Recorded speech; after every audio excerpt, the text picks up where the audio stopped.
paying for the product, you are the product. If the blockchain marries social, we're talking about distributed storage.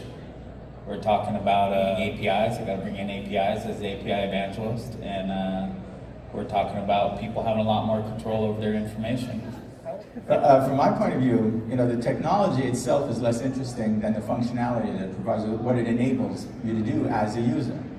So is yes. And not only that, but I would feel really good about taking my life out of the hands of Facebook and putting it into my own hands. Right? I don't want them to have my data. I don't want them to know anything about what I'm talking about or anything else.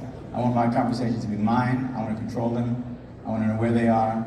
I'm not interested in anybody else doing that for me as a service. If the technology enables me to do that on my own, spectacular. And so you can control the permissions and control who actually accesses those conversations.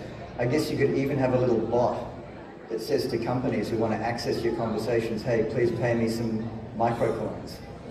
Yeah, so it's actually a way for me to, it also provides me an opportunity to monetize my own conversation, my own data. That's really interesting. And how would APIs play a role in that, Ken? You could open up third-party access. You can revoke third-party access. So you would have all of your conversations within your network, within your wallet. You could take those with you and move them to whatever network you wanted. And what I really like about it is that no one can shut you down if you're a developer from accessing conversations that are in the blockchain. You can't change the rules once it's out there.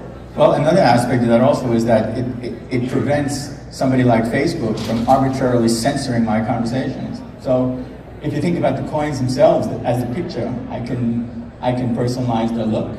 I can make them stand out.